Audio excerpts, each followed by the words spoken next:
Hello there, and welcome to the Sleepy Science channel. Tonight we'll be exploring the gentle mystery of consciousness itself. That quiet voice inside your mind, the feeling of being you, the soft glow of awareness that makes this moment feel real. Consciousness is both the most familiar and most mysterious thing in existence. You carry it with you always. Yet scientists and philosophers have puzzled over it for millennia. It is the feeling of warmth on your skin, the memory of a childhood summer, the awareness that you are here, now, reading these words. If you enjoy these quiet explorations, I invite you to like and subscribe, or share a simple thought down in the comments. It helps others find their way here too, one sleepy soul at a time. But for now, all you need to do is rest, settle in, and allow the calm of consciousness to carry you. Let's begin. Consciousness is the awareness of being aware. When you think about thinking, that's consciousness, observing itself. It's a strange loop, a mirror reflecting a mirror. You are not just experiencing the world, you are experiencing the experience of experiencing the world. This self-reflective quality makes consciousness unique among all phenomena we know. A rock exists, but it does not know it exists. A tree grows, but it does not contemplate its own growth. Yet here you are, aware that you are aware.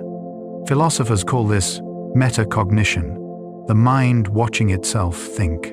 And in this quiet moment, as you read these words, you can feel it happening. There is the thought, and there is the you that notices the thought. Two layers, intertwined, inseparable, yet somehow distinct.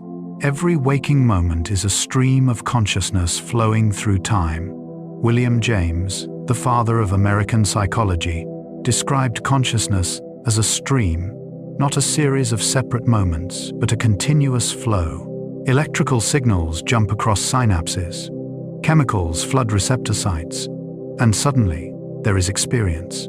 There is the taste of coffee, the feeling of sadness, the memory of a sunset. This is what philosophers call the hard problem of consciousness. How does physical matter give rise to subjective experience? How do neurons firing create the feeling of redness when you see a rose? Scientists can map the brain activity associated with consciousness, but the gap between neural firing and felt experience remains mysterious, perhaps the deepest mystery we face. The brain consumes enormous energy to maintain awareness. Though your brain represents only about 2% of your body weight, it uses roughly 20% of your body's energy. Consciousness is expensive. The billions of neurons that create your awareness are constantly active, burning through glucose and oxygen at remarkable rates. Even when you're resting, doing nothing in particular, your brain hums with activity. This baseline state, called the default mode network, keeps consciousness ticking along. It's where daydreaming happens, where your mind wanders when not focused on a task. The energy cost of awareness suggests that consciousness must serve an important function. Evolution would not have preserved such an expensive trait unless it offered significant advantages.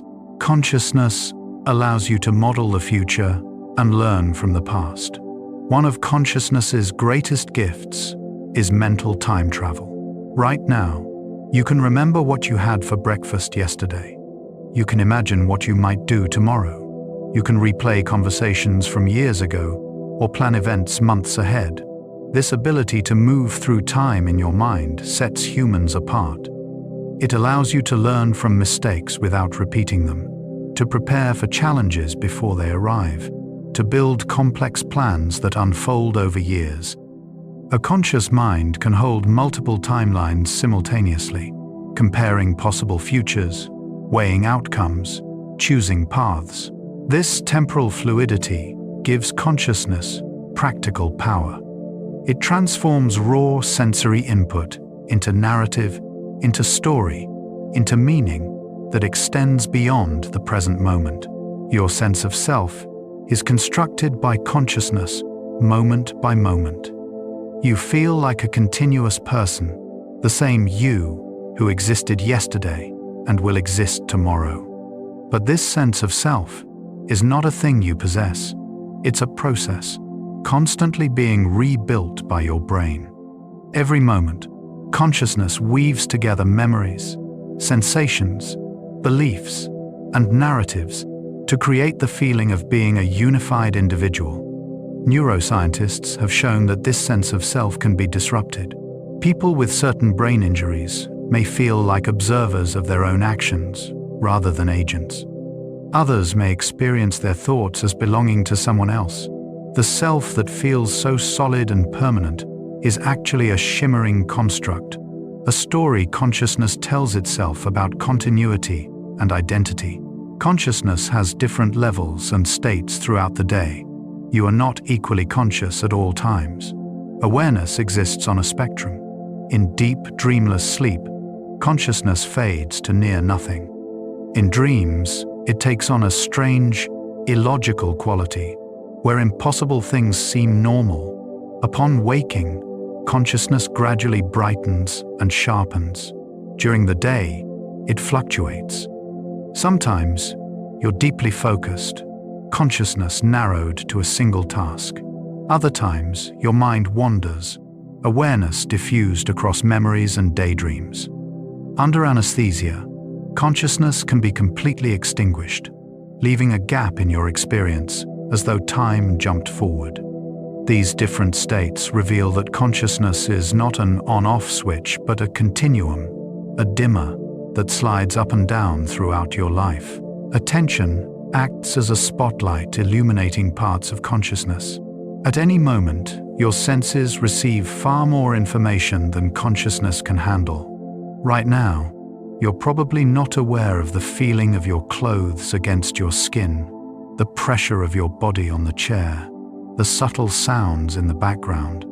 But when attention points to them, they suddenly appear in consciousness.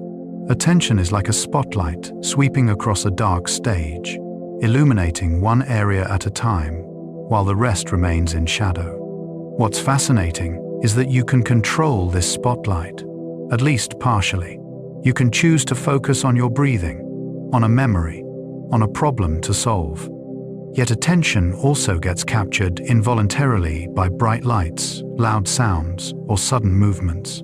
Consciousness is both directed and pulled, a collaboration between your will and the world. The cocktail party effect shows consciousness can filter and focus. Imagine you're at a crowded party, conversations overlapping everywhere. Somehow, you can tune into one conversation while the others fade to background noise. This is called the cocktail party effect, and it reveals consciousness's remarkable filtering ability. Your ears receive all the sounds simultaneously, but consciousness selectively amplifies one stream while suppressing others. What's more interesting is that the filtering isn't complete. If someone across the room says your name, consciousness often catches it even though you weren't listening to that conversation. This suggests that some processing happens below consciousness, scanning for relevance.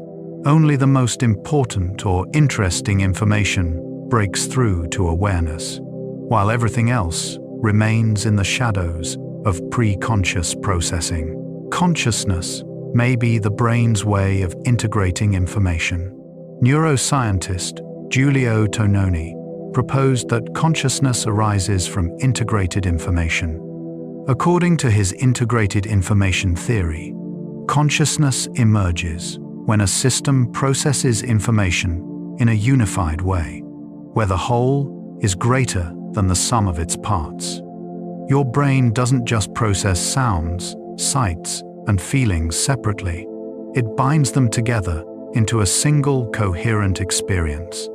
When you bite into an apple, you don't experience sweetness, crunchiness, and redness as separate events.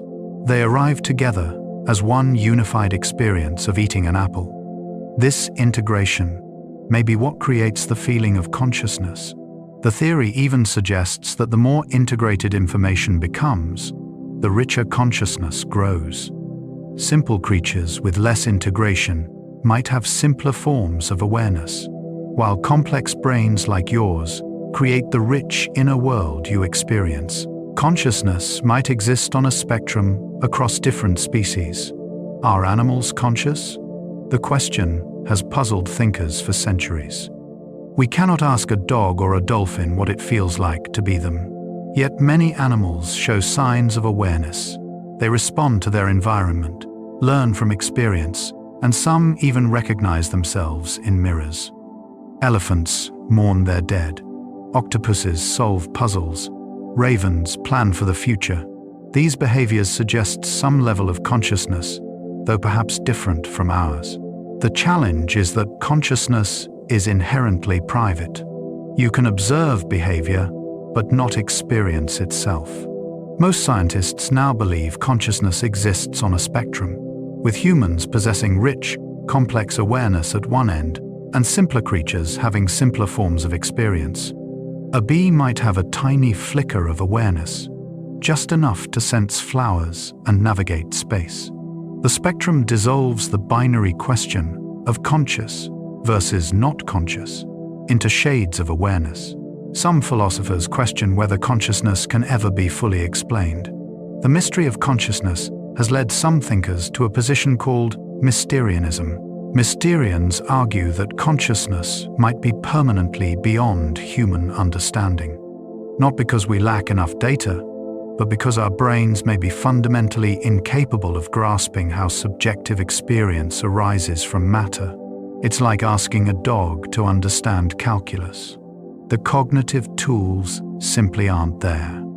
Philosopher Colin McGinn suggested that we might be cognitively closed to the solution, the way bats are closed to understanding quantum mechanics. This isn't a popular position among scientists who prefer to believe every mystery can eventually be solved, but it raises a humbling possibility that the very thing asking the question, consciousness itself, might be asking something it cannot answer. Your consciousness is always situated in a body, feeling, and sensing. Consciousness doesn't float free like a ghost. It's embedded in a body with a heartbeat, breath, temperature, and position in space. The philosopher Maurice Merleau-Ponty emphasized that consciousness is embodied, always experiencing the world from a particular bodily perspective. You don't just think about being hungry, you feel it as a sensation in your stomach. You don't just know you're anxious, you experience it as tightness in your chest. This embodied nature means consciousness is inseparable from physical sensation. Recent research in embodied cognition suggests that even abstract thoughts are grounded in bodily experience. When you think about the concept of warmth, your brain activates some of the same areas involved in actually feeling warm. Consciousness arises from a body moving through space and time, sensing and acting, forever anchored in flesh. Meditation can change the quality and texture of consciousness. For thousands of years, contemplative traditions have explored consciousness from the inside. Meditation is the practice of observing your own awareness, watching thoughts arise and dissolve. Regular meditators report that consciousness can be trained and transformed. With practice, the constant chatter of thoughts quiets. Awareness becomes more stable, less reactive. Some experienced meditators describe states of consciousness radically different from ordinary waking life. States of profound peace, boundless compassion, or even the dissolution of the boundary between self and world. Neuroscience has begun studying these altered states, finding that meditation physically changes the brain. Areas associated with attention and emotional regulation thicken. The default mode network, responsible for self-referential thinking, becomes less active. These findings suggest consciousness is more flexible than we assume, capable of being shaped by intention and practice. Dreams reveal consciousness operating in a different mode entirely. Every night, your consciousness transforms. As you slip into REM sleep, the logical, reality-checking parts of your brain quiet down and dreaming begins. In dreams, consciousness accepts the impossible. You can fly, breathe underwater, or meet people who've been gone for years. The bizarreness doesn't trouble you until you wake and realize how strange it all was. Dreams show that consciousness doesn't require external sensory input. Your brain can generate entire worlds internally, complete with sights, sounds, emotions, and narratives. Some researchers believe dreams are the brain's way of processing memories and emotions. Others think they're simply noise, random neural firing that consciousness tries to make sense of. Whatever their purpose, dreams demonstrate that consciousness is far more than a passive receiver of reality. It's a creative force, capable of conjuring experiences from nothing but neural activity.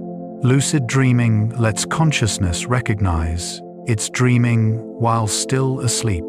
Some people learn to become conscious within their dreams, a state called lucid dreaming. In a lucid dream, you suddenly realize you're dreaming. The awareness doesn't wake you up. Instead, you remain asleep, but now conscious of the dream state. Many lucid dreamers can then control the dream, choosing to fly, explore impossible landscapes, or face fears in a safe environment. Lucid dreaming reveals something profound about consciousness. It shows that awareness can observe itself even in the absence of waking sensory input.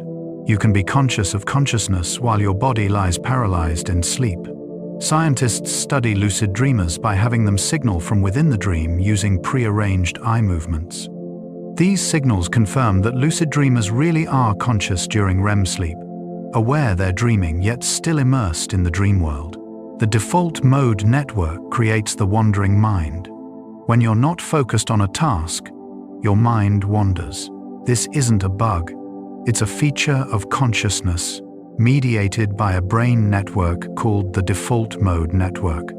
This network activates when you're daydreaming, remembering, imagining future scenarios, or thinking about yourself and others. It's where your mind goes when it's doing nothing. The default mode network connects areas involved in memory, self-reference, and social cognition. It allows consciousness to disengage from the immediate environment and travel inward or across time. Interestingly, this network is less active in experienced meditators and during focused tasks. It's also hyperactive in depression and anxiety, where the mind can get stuck in repetitive, self-focused thoughts. The wandering mind reveals that consciousness isn't designed to stay present. It's built to roam, to simulate, to explore possibilities beyond the here and now. Consciousness creates your sense of the present moment. You experience time as a series of nows, a continuous present that seems to move forward. But neuroscience reveals that consciousness doesn't operate in real time. There's a slight delay between when something happens and when you become conscious of it. Your brain needs time to process sensory input, integrate information, and construct the experience you feel as now. This delay is usually around half a second. To compensate, your brain predicts the immediate future, creating a sense of continuity. When you catch a ball, you're not responding to where it is, but where your brain predicts it will be by the time your muscles react. The present moment you experience is actually a construction, a carefully assembled simulation that feels immediate but is slightly behind reality. Consciousness lives in a perpetual just happened, forever catching up to the world. Split-brain patients reveal consciousness might be divisible. In rare cases of severe epilepsy, surgeons cut the corpus callosum, the bundle of fibers connecting the brain's two hemispheres.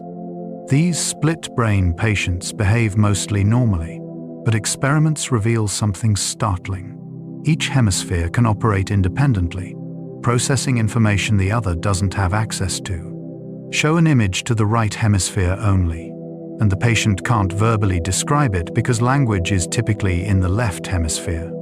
Yet they can point to a matching object with their left hand, which the right hemisphere controls. This raises a profound question. Do split-brain patients have one consciousness or two? Some philosophers argue they have two separate streams of awareness that usually cooperate but can be isolated. Others believe consciousness remains unified despite the disconnection. The debate reveals how little we understand about the relationship between brain architecture and the unity of conscious experience. Consciousness emerges gradually in infancy and childhood. Babies are not born with full consciousness as adults know it. Awareness develops over time, growing richer and more complex.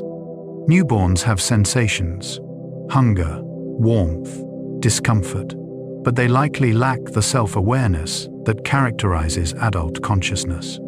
The ability to recognize oneself in a mirror doesn't appear until around 18 months. The capacity for autobiographical memory, remembering specific events from your own life, develops around age 3 or 4. Language dramatically expands consciousness, giving children tools to categorize experience and reflect on their own thoughts. Theory of mind, understanding that others have different thoughts and perspectives, emerges around age 4 or 5. Each developmental stage adds new dimensions to consciousness. The child's mind gradually builds the scaffolding that will support adult awareness, moving from pure sensation to self-reflection, from living entirely in the present to mentally traveling through time. Language shapes the way consciousness organizes experience. The words you know influence how you perceive and think about the world. Some languages have dozens of words for snow, others just one. Does this mean speakers of those languages experience snow differently? Research suggests yes, at least in how they categorize and remember it. Language provides consciousness with conceptual tools. Before you learn the word nostalgia, you might feel the bittersweet longing for the past, but the concept remains fuzzy. The word crystallizes the experience, making it easier to recognize and communicate. Some philosophers, like Ludwig Wittgenstein, argued that the limits of language are the limits of consciousness. If you cannot name something, can you truly think about it? Others point out that consciousness includes ineffable experiences, feelings, and sensations that resist being put into words. Still, language undeniably structures much of conscious thought, providing the medium in which much of your inner dialogue unfolds. Inner speech is the voice of consciousness talking to itself. Right now, as you read, you might hear a voice in your head. That's inner speech, consciousness using language internally. For many people, thinking feels like talking to yourself silently. You rehearse conversations, narrate experiences, work through problems using words. But inner speech varies greatly between individuals. Some people have a constant verbal stream, others have very little. Some think in images, feelings, or abstract concepts rather than words. Psychologist Charles Fernehoff describes inner speech as condensed compared to outer speech, full of abbreviations and shortcuts, because you don't need to explain things to yourself. This internal voice is so central to many people's consciousness that they assume everyone has it. Yet some people report no inner voice at all, thinking in different modes entirely. Consciousness adapts to different cognitive styles, creating rich inner experiences, whether or not words are involved. Consciousness can be disrupted by brain injury or illness. The fragility of consciousness becomes apparent when the brain is damaged. A stroke can eliminate awareness of one side of space, a condition called neglect. People with this condition don't see or attend to anything on their left side, yet they're unaware of the deficit. They might eat only the right side of their plate. Unaware food remains on the left. Damage to other areas can disrupt the sense of self. Some patients experience their arm as belonging to someone else. Others lose the ability to form new memories, living in an eternal present where each moment vanishes as soon as it passes. These cases reveal that consciousness is not a single thing, but a collection of processes. Remove one component, and experience changes in specific, often bizarre ways. Each disruption teaches neuroscientists something about how consciousness is constructed, which brain regions contribute which pieces to the puzzle of awareness. Anesthesia can completely extinguish consciousness temporarily. When you go under general anesthesia, consciousness doesn't just fade, it vanishes. You lose all sense of time passing. One moment you're counting backward from 10, the next you're waking up hours later with no experience of the interval. Anesthesiologists describe consciousness as having a switch that can be turned off, though in reality, anesthetics work by disrupting communication between brain regions. Different drugs affect consciousness in different ways. Some create amnesia without fully eliminating awareness. Others completely suppress consciousness at certain doses. The ability to reversibly eliminate consciousness has been revolutionary for medicine, allowing surgery that would otherwise be unbearable. It's also philosophically unsettling. If consciousness can be switched off so easily, what does that say about its nature?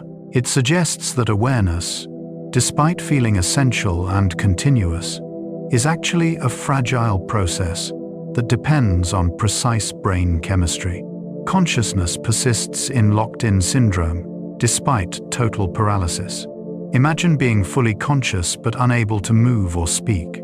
This is locked-in syndrome, typically caused by damage to the brainstem.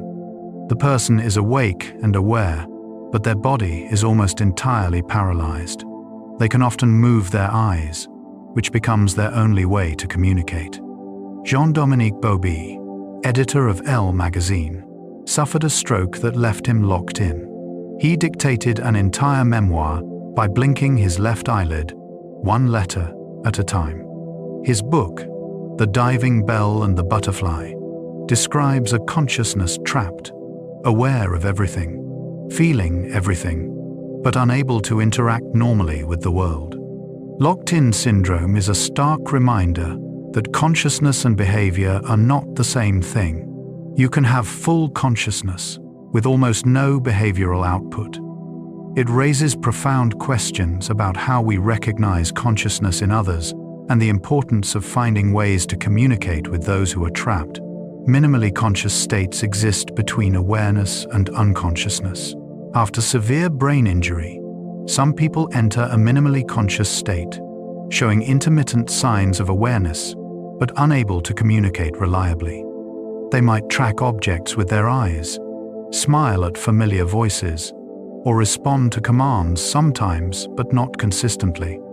Unlike vegetative states, where no awareness is present, minimally conscious patients have flickering consciousness. Families often report that the person seems there sometimes but unreachable at other moments.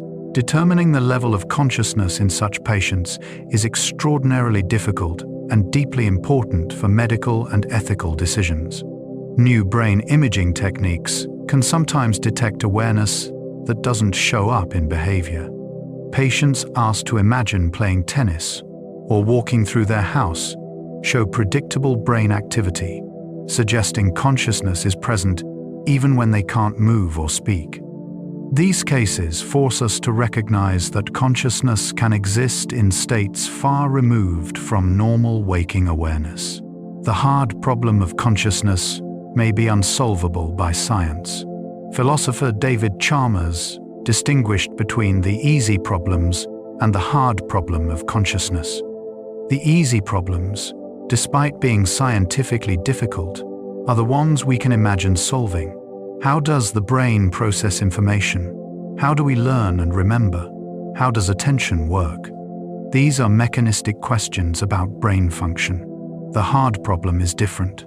Why does subjective experience exist at all? Why doesn't information processing happen in the dark, without any accompanying feeling? You could imagine a philosophical zombie, a being that behaves identically to a human, but has no inner experience. Scientifically, it would be indistinguishable from you, yet something would be missing: consciousness itself.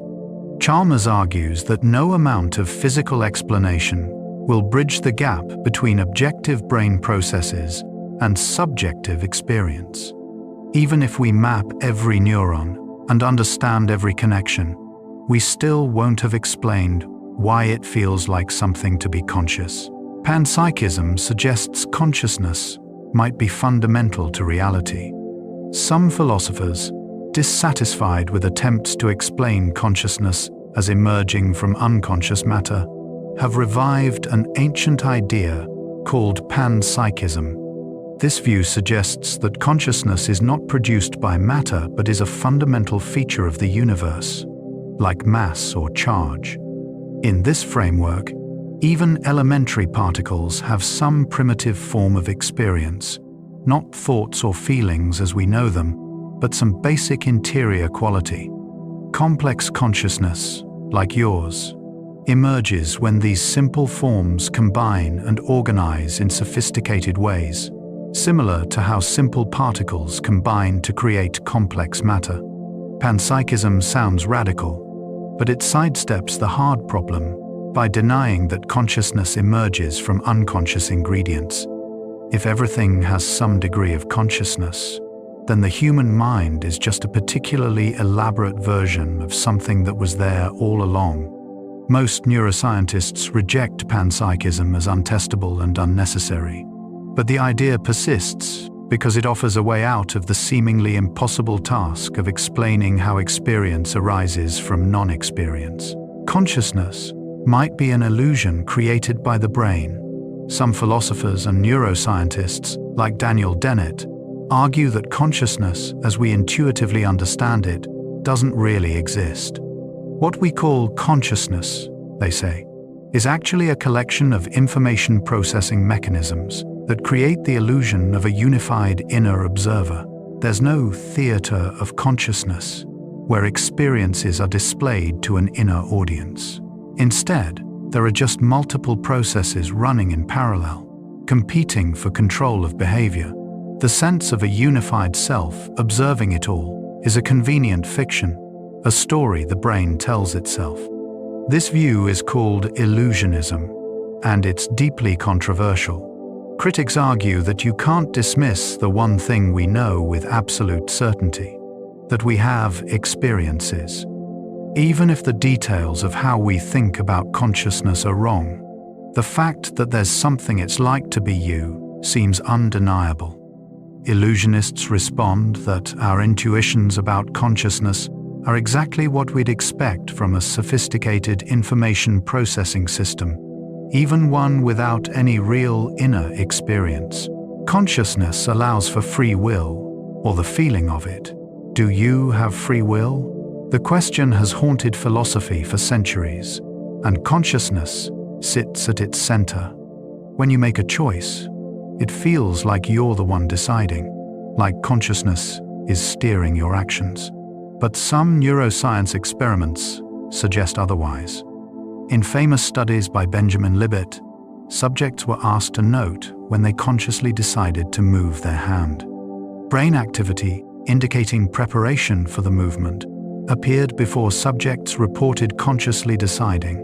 This suggests the brain initiates action before consciousness becomes aware of the decision. Does this mean free will is an illusion, with consciousness merely narrating actions the brain has already chosen? Not necessarily. Critics point out that the experiments measure awareness of the decision, not the decision itself. The relationship between consciousness and volition remains murky. You might not have the kind of free will where consciousness sits outside the causal chain, but you might have a form where consciousness is part of the process that generates choices. Altered states reveal consciousness's extraordinary flexibility. Consciousness isn't fixed. Psychedelics, Deep meditation, sensory deprivation, extreme stress, or even simple sleep deprivation can radically alter how consciousness feels. Psychedelics like psilocybin or LSD can dissolve the boundary between self and world, creating experiences of unity or ego death. Users report that their normal sense of self vanishes, replaced by a feeling of being everything or nothing. Near-death experiences often include similar phenomena: leaving the body, encountering deceased loved ones, moving toward light. These altered states suggest that the everyday consciousness you know is just one possible configuration.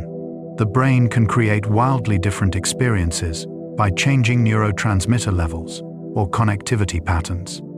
Some researchers are studying these states not just as curiosities, but as potential treatments for depression, addiction, and anxiety. By temporarily disrupting normal consciousness, therapeutic altered states might help people break free from harmful patterns of thought and feeling. Mystical experiences dissolve the self into boundless awareness. Throughout history, mystics and contemplatives have described experiences that transcend ordinary consciousness. In these moments, the sense of being a separate self dissolves. Instead, there's only awareness, boundless and without boundaries. Mystics describe it as union with God, enlightenment, or cosmic consciousness. Neuroscientists find that such experiences correlate with decreased activity in the brain's self-referential networks. When the areas that maintain your sense of being a distinct individual quiet down, the feeling of separation can vanish. What remains is consciousness, without a subject, experience without an experiencer. While these states are temporary, people who've had them often describe them as more real than ordinary waking consciousness. They return with the sense that their everyday self is actually the illusion, and the boundless awareness they touched is what's truly fundamental. Whether these experiences reveal something about the nature of reality or simply show consciousness's ability to reconfigure itself remains a profound question. Consciousness evolved because it offered survival advantages. From an evolutionary perspective, consciousness must have emerged because it helped our ancestors survive and reproduce. But why is consciousness necessary? Couldn't unconscious processing handle everything? Some argue that consciousness enables flexible, creative responses to novel situations. When faced with something unexpected, consciousness allows you to simulate different responses, imagine outcomes, and choose adaptively. It's slower than reflexes, but more versatile.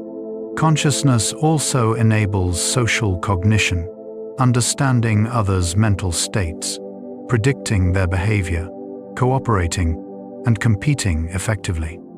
A creature that can imagine what others are thinking and feeling has enormous social advantages. Human consciousness, with its rich self-awareness and capacity for mental time travel, may have evolved to navigate complex social hierarchies.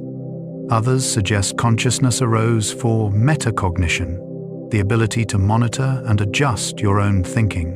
By being aware of your own knowledge and confidence, you can seek information when uncertain and act decisively when confident. Whatever the specific advantages, consciousness is here because it worked, because minds that had it outcompeted minds that didn't. Mirror neurons help consciousness understand other minds. In the 1,990 seconds, neuroscientists discovered neurons in monkeys that fired both when the monkey performed an action and when it watched another monkey perform the same action. These mirror neurons seem to simulate others' actions internally. Humans have similar systems, and some researchers believe they're crucial for empathy and understanding consciousness in others. When you see someone smile, mirror neurons activate some of the same brain areas involved in your own smiling. This internal simulation might be how you understand what they're feeling. It's consciousness using its own experience as a model for others' minds. Mirror neurons could be part of how consciousness extends beyond the self, creating the capacity to imagine what it's like to be someone else. This resonance between minds might be fundamental to human social life, allowing consciousness to recognize itself in others, building the foundation for compassion, cooperation, and culture. Consciousness constructs a model of reality, not reality itself. What you experience as the world out there is actually a model constructed inside your brain. Light hits your retina, sound waves vibrate your eardrums, molecules bind to receptors in your nose. All of this is converted into electrical and chemical signals. Your brain takes these signals and constructs an experience, what you call seeing, hearing, smelling. But the experience is not the thing itself. The redness you see isn't in the apple. It's how your consciousness interprets certain wavelengths of light. The bitterness you taste isn't in the coffee. It's your brain's response to chemical compounds. This means consciousness creates a simulation of reality, one that's usually accurate enough for survival, but is fundamentally a construction. Optical illusions reveal this clearly. Your consciousness insists you see something that isn't there, because your brain is using rules and shortcuts to interpret ambiguous information. The world you experience is a controlled hallucination, a best guess at what's real based on sensory data. Blind sight shows consciousness can be separate from processing. In a strange condition called blind sight, people with damage to their visual cortex report being completely blind in part of their visual field. They insist they see nothing. Yet when forced to guess about objects in that blind area, they guess correctly, far more often than chance. They can point to objects they claim not to see, navigate around obstacles they insist aren't there. This reveals that visual information is being processed unconsciously. Their brain sees, but consciousness doesn't. Blind sight demonstrates that consciousness and information processing can come apart. The brain can use sensory information to guide behavior without that information entering conscious awareness. This suggests consciousness is not just processing, it's something additional, a particular way information is accessed and experienced. Many processes in your brain happen without consciousness. You breathe, your heart beats, you maintain balance, all without conscious awareness. Blind sight shows that even complex perceptual processing can occur in the dark, never lighting up in consciousness. Synesthesia blends senses in unusual conscious experiences. For some people, senses blend in ways most others never experience. Someone with grapheme color synesthesia sees letters and numbers as inherently colored. The letter A might always appear red, B always blue. Others taste shapes or hear colors. These are not metaphors or associations. They're genuine perceptual experiences. When a synesthete sees the number 5, they really see it as green, as automatically and undeniably as you see grass as green. Synesthesia reveals that the boundaries between different aspects of consciousness are not absolute. In synesthetic brains, areas that normally process different senses are more interconnected. This creates hybrid conscious experiences that don't fit into standard categories. Synesthesia also shows how subjective consciousness is. One person's reality includes colored numbers, another's doesn't.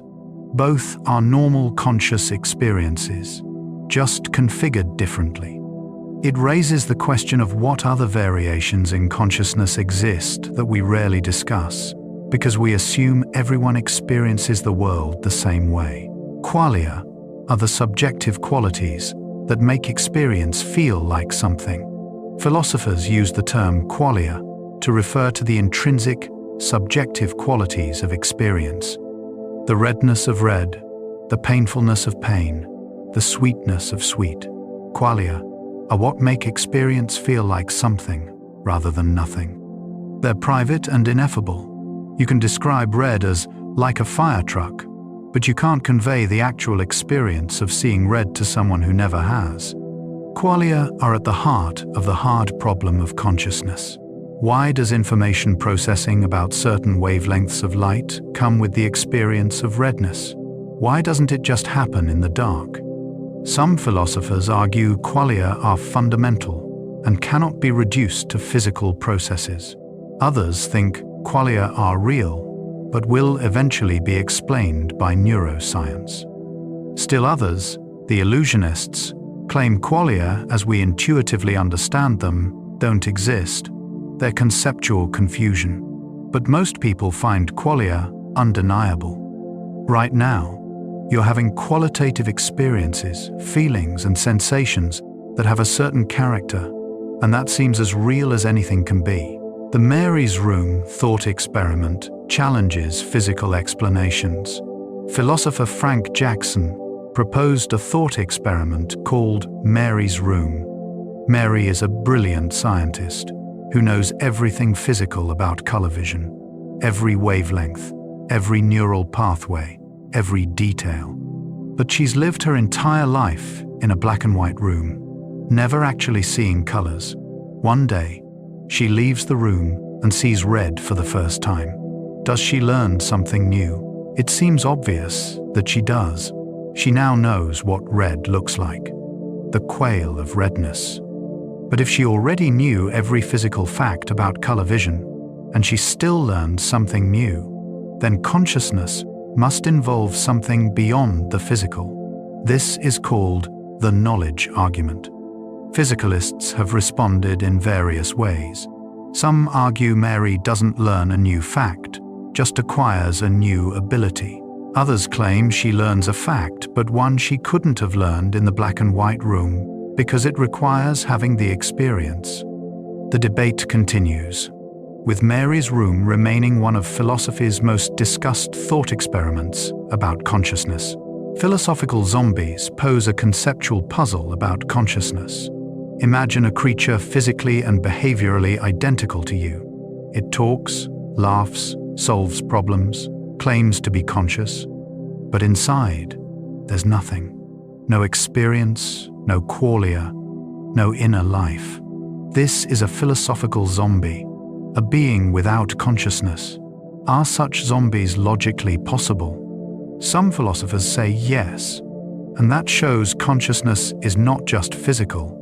If you can imagine a zombie world identical to ours in every physical respect but lacking consciousness, then consciousness must be something over and above the physical. Others argue zombies are not genuinely conceivable.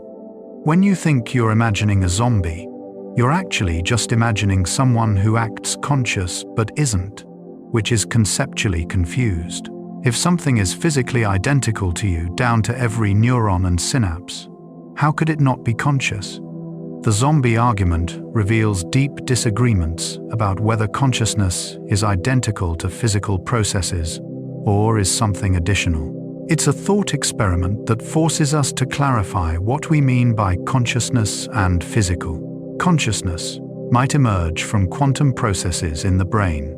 Some scientists, notably Roger Penrose and Stuart Hameroff, have proposed that consciousness involves quantum mechanical processes in structures called microtubules inside neurons. Quantum mechanics is strange, allowing particles to be in multiple states at once and to be instantaneously correlated across distance. Penrose argues that consciousness involves a quantum collapse event, where quantum possibilities resolve into classical states. This would make consciousness a fundamental physical process rather than just computation. Most neuroscientists are skeptical. The brain is warm and wet, conditions that usually destroy quantum coherence. There's little evidence that quantum effects play a functional role in neural processing. Critics also note that invoking quantum mechanics doesn't solve the hard problem. Even if the brain uses quantum processes, we still haven't explained why any physical process, quantum or classical, gives rise to subjective experience. Still, quantum consciousness theories persist, attracting those who believe conventional neuroscience cannot explain awareness's unique properties.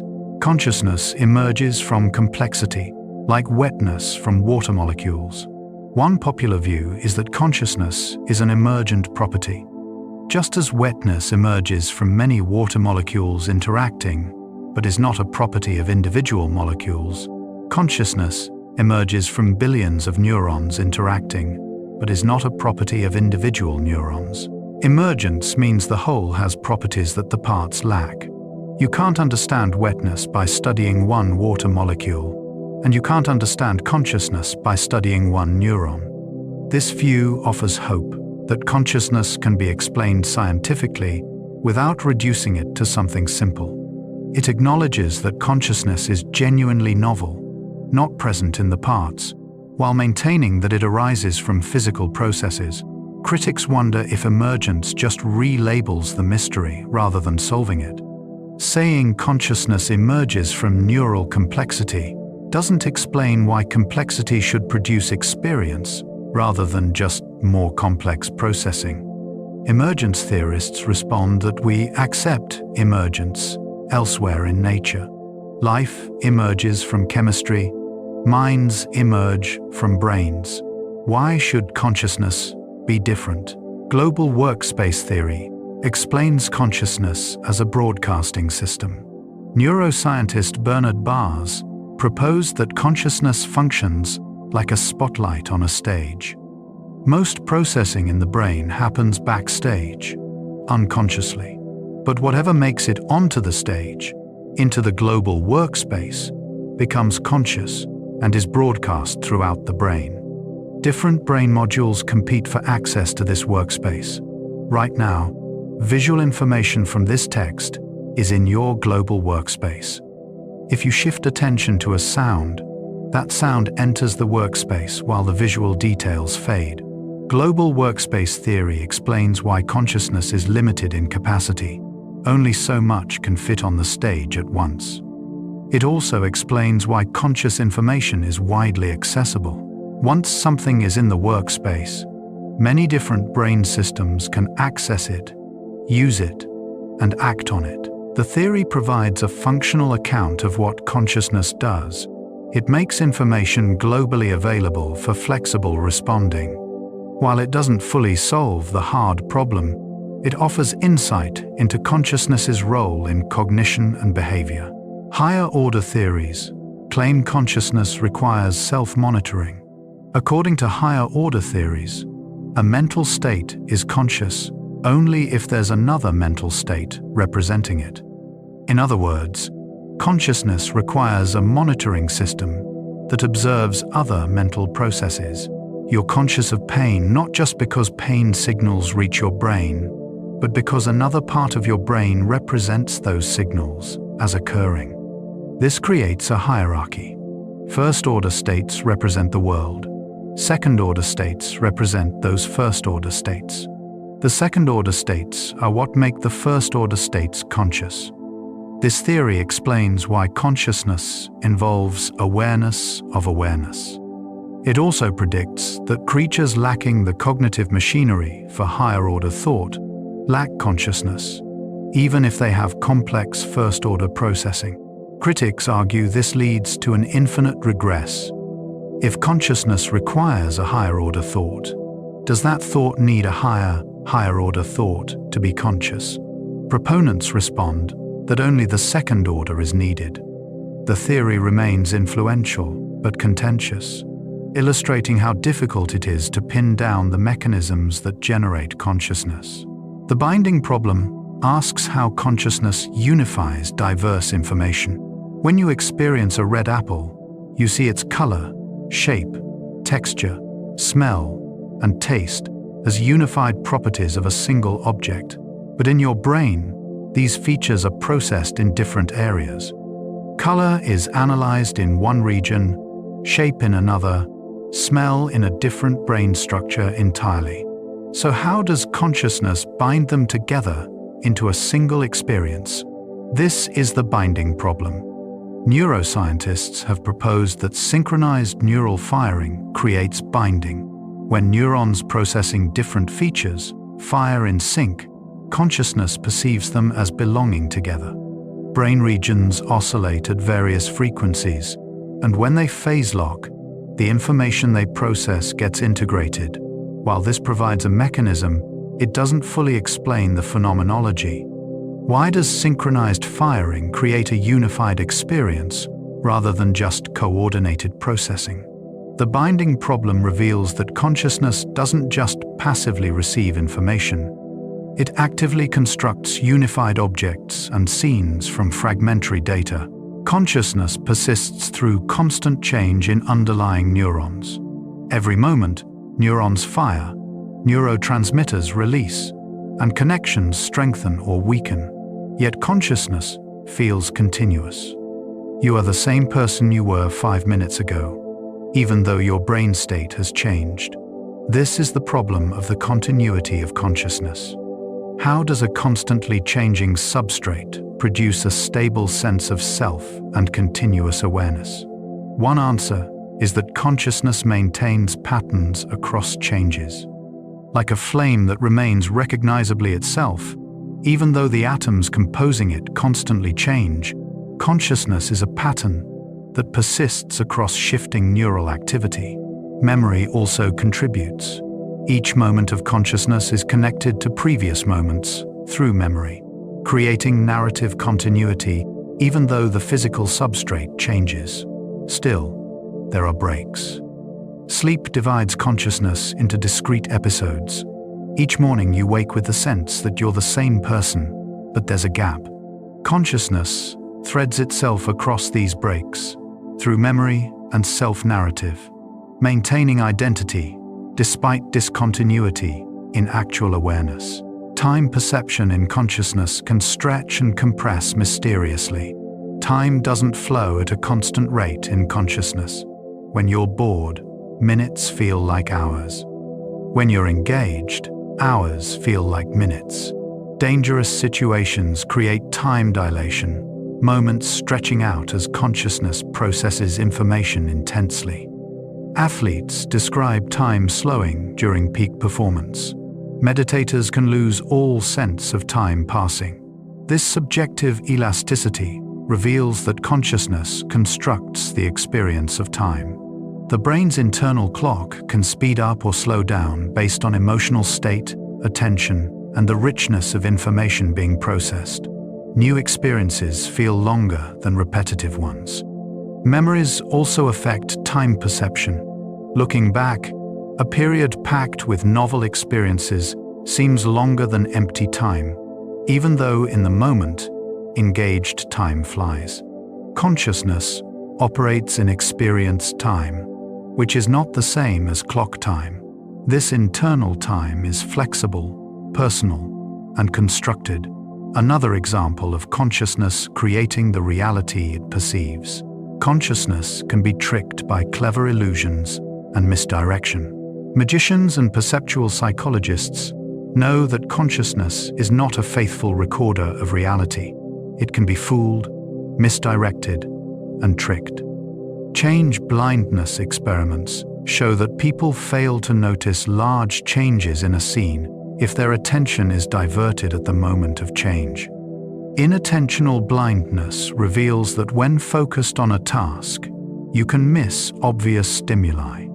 The famous invisible gorilla experiment showed that people counting basketball passes often failed to see a person in a gorilla suit walking through the scene. These failures aren't stupidity. They reveal how consciousness works. It doesn't process everything. It samples selectively, fills in gaps with expectations, and constructs a coherent experience from incomplete data. Consciousness is efficient but fallible, creating a convincing sense of complete awareness while actually operating on limited information. This explains why eyewitness testimony is unreliable and why we're vulnerable to manipulation. False memories show consciousness can create what was never there. Your memories feel like recordings, accurate playbacks of the past. But research shows memory is reconstructive, not reproductive. Each time you remember something, consciousness rebuilds the memory from fragments, and in the process, it can introduce errors. Psychologist Elizabeth Loftus demonstrated that false memories can be implanted through suggestion. People can come to vividly remember events that never happened, childhood incidents that were entirely fabricated. This is not lying. The memories feel completely real. Consciousness experiences them identically to true memories. False memories reveal that consciousness does not have direct access to the past. It works with reconstructions, and reconstructions can be influenced by later information, expectations, and suggestions. The feeling of remembering, vivid and certain, is no guarantee of accuracy. Consciousness convinces us of its reliability, while quietly rewriting history. The tip of the tongue phenomenon reveals consciousness's boundaries. You know the word, you can almost feel it, but you can't quite access it. This frustrating experience is called the tip of the tongue state, and it reveals something important about consciousness. Information stored in your brain is not always accessible to consciousness. You have knowledge that lies just outside awareness. The word is in there, the memory exists, but consciousness cannot retrieve it. Sometimes it pops up later, unbidden, proving it was available all along. This shows that consciousness is not identical to information storage. There's a difference between what's in your brain and what's in your consciousness at any moment. Retrieval is an active process that can succeed or fail. The tip of the tongue state is consciousness bumping against its own boundaries, knowing something is there, but unable to bring it into the light of awareness. It's a reminder that much of what makes you who you are resides outside consciousness, in the vast unconscious substrate. Priming shows unconscious influences on conscious thought. Your conscious thoughts feel freely chosen, but they're influenced by factors outside awareness. Priming experiments demonstrate this. If you're briefly shown words related to old age, you subsequently walk more slowly. If you unscramble sentences about rudeness, you interrupt the experimenter more quickly. These effects occur without conscious awareness. You don't realize you've been primed. Yet the priming influences your behavior and sometimes even your conscious thoughts. Priming reveals that consciousness operates on a foundation of unconscious processes. What you're aware of is the tip of the iceberg. Below the surface, countless influences shape what enters consciousness, what you think about, what you decide. This doesn't mean consciousness is powerless or illusory. It means consciousness is embedded in a larger system, receiving inputs from unconscious processing. Understanding this helps explain why people are often unaware of the real reasons for their choices and behaviors. Consciousness narrates decisions that were shaped by factors it never detected. Biases show systematic errors in conscious reasoning. Consciousness feels rational, but systematic biases reveal it often isn't. Confirmation bias leads you to notice information supporting your beliefs and ignore contradicting evidence. The availability heuristic makes you judge probability based on how easily examples come to mind. The sunk cost fallacy keeps you investing in failing projects because you've already committed resources. These biases are not occasional errors, they're systematic patterns. Consciousness consistently makes predictable mistakes. Why? Biases are often shortcuts that work well in some contexts, but fail in others. They evolved in environments different from modern life. Consciousness uses these heuristics because they're efficient, not because they're perfectly accurate. Recognizing biases is difficult because consciousness is blind to its own processes. You experience the output, the conclusion, but not the biased reasoning that produced it. Becoming aware of biases is a meta-conscious effort, using consciousness to observe and correct its own tendencies. It's possible, but it requires deliberate effort and humility about the limits of conscious reasoning. Emotions color consciousness and shape perception profoundly. Consciousness is not coldly rational, it's suffused with emotion. Fear heightens awareness, narrows attention, and makes threats loom larger. Joy expands consciousness, opening you to possibilities and connection. Sadness turns attention inward, slowing thought and promoting reflection. Emotions are not separate from consciousness. They're woven into its fabric. They affect what you notice, how you interpret events, and what you remember. The same situation feels different depending on your emotional state. Research shows that emotions influence perception at the earliest stages. A person feeling fearful literally sees threat-related stimuli faster and more vividly. Emotions also shape memory. Emotional events are remembered more vividly and persistently than neutral ones. This is why trauma can be so lasting. The emotional charge etches experiences into consciousness. Understanding that emotions shape consciousness helps explain why people experiencing the same event can come away with such different interpretations. Each person's emotional state colors their conscious experience differently. Flow states dissolve the boundary between self and action. Sometimes consciousness enters a special state called flow, where action and awareness merge. Athletes call it being in the zone. Time seems to slow or disappear. Self-consciousness vanishes. You're not thinking about what you're doing. You're simply doing it with complete absorption. Flow occurs when challenge and skill are balanced, when you're stretched but not overwhelmed. In flow, the brain's default mode network quiets, reducing self-referential thought. Action becomes effortless, despite being highly skilled. Consciousness focuses intensely on the task, excluding everything else. People report flow as some of the most satisfying moments of their lives. In flow, consciousness is not divided between observer and observed. There's just the activity itself, performed with total engagement. Flow suggests that the everyday sense of self, the internal observer commenting on everything, is not necessary for consciousness.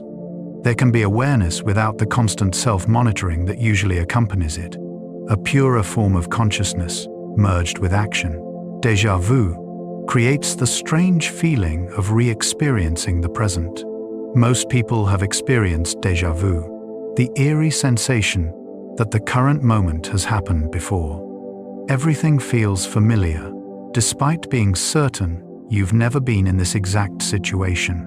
Déjà vu reveals a glitch in consciousness's sense of time and memory. One explanation is that sensory information is processed twice, once unconsciously and immediately after consciously, creating the false impression that the conscious experience is a memory. Another theory suggests déjà vu occurs when the current situation resembles a past experience so closely that memory is triggered, but the actual source memory can't be retrieved. You feel the familiarity without remembering why. Déjà vu shows how consciousness constructs the sense of pastness and presentness. Usually this works seamlessly, but sometimes the system hiccups, and consciousness insists something new is old. The phenomenon is a reminder that the temporal structure of consciousness, like everything else, is constructed and can malfunction in revealing ways. Sleep cycles reveal consciousness waxing and waning through the night. Each night, consciousness doesn't simply switch off. It cycles through different states. You begin in light sleep, where consciousness fades, but sounds can still rouse you. Then deeper sleep, where consciousness nearly vanishes. Next comes REM sleep, where consciousness transforms into the bizarre logic of dreams. This cycle repeats multiple times each night. In deep, non-REM sleep, there's little conscious experience. Time passes without awareness. In REM, consciousness is active, but constrained by the sleeping brain's logic. Dreams unfold with narrative and emotion, yet the critical thinking that would recognize their impossibility remains offline. Morning brings gradual return, consciousness slowly reassembling itself from sleep's fragments. The nightly cycle reveals that consciousness is a dynamic process with varying intensities. It's not all or nothing, but more like a dimmer switch, ranging from the richness of waking awareness to the near-nothingness of deep sleep, with dreams occupying a strange middle ground. Consciousness of time includes the remembered past and imagined future. One of consciousness's most remarkable features is mental time travel. Right now, you can vividly remember breakfast or imagine tomorrow's plans. You can relive past emotions and pre-experience future ones. This temporal reach sets human consciousness apart. We don't just live in the present. We inhabit a mental landscape stretching through time. Memory provides continuity, the sense that today's consciousness is connected to yesterday's. Imagination allows planning and preparation. Together, they expand consciousness beyond the immediate moment. Episodic memory, the ability to recall specific events from your life, emerges from the same brain networks used for imagining future scenarios. This suggests that mental time travel is a unified capacity. Consciousness uses the same tools to reconstruct the past and construct the future. This temporal depth is central to human identity. You are not just your present experience, but the accumulated past you remember and the potential futures you envision. Consciousness constructs narratives to make sense of experience. Human consciousness is a storyteller. Faced with a stream of events, it weaves them into narratives with causes, motivations, and meanings. When something happens, you automatically generate explanations. This narrative drive is so strong that consciousness creates stories even when they're not accurate. Split-brain patients, when asked why they performed an action initiated by the non-verbal hemisphere, confabulate plausible but false explanations. The verbal hemisphere, lacking access to the real cause, invents a story. This happens in normal brains too. You often don't know the real reasons for your choices, but consciousness supplies explanations that feel true. Narrative gives coherence to experience, transforming disconnected moments into a meaningful life story. It's essential for identity. You understand yourself through the stories you tell about who you are and why you do what you do. But it's also a source of error. The stories consciousness tells are constructions influenced by biases, emotions, and social expectations, not always faithful to reality. Religious and spiritual experiences alter consciousness profoundly. Throughout history, people have reported experiences of transcendence, unity, and encounters with the divine. These religious and spiritual experiences often involve profound alterations in consciousness. The sense of self dissolves, boundaries between self and universe blur, and people feel connected to something larger. Neuroscience shows these experiences correlate with changes in brain activity, particularly reduced activity in areas maintaining self-representation. Certain practices, like prayer, meditation, chanting, or fasting, can reliably induce altered states. Psychedelics can produce similar experiences, sometimes described in religious terms even by non-religious people. This raises questions about the nature of such experiences. Are they glimpses of a deeper reality, as many religious traditions claim? Or are they simply the brain generating unusual conscious states? For those who have them, the experiences often feel more real than ordinary waking consciousness. They can be life-changing, shifting values and perspectives. Whether they reveal truth about reality or truth about consciousness's possibilities, they demonstrate that awareness can take forms radically different from everyday experience. Consciousness can extend beyond the skull into tools and technology. Where does consciousness end and the world begin? Philosophers Andy Clark and David Chalmers proposed that consciousness can extend into external tools. When you use a calculator, is it part of your cognitive system? When a blind person uses a cane, does their consciousness extend to the cane's tip, feeling the ground through it? Extended mind theory suggests yes. If a tool is reliably available and integrated into how you think and perceive, it becomes part of your extended consciousness. A smartphone filled with memories, notes, and connections might be as much a part of your mind as your biological memory. This challenges the assumption that consciousness is confined to the brain.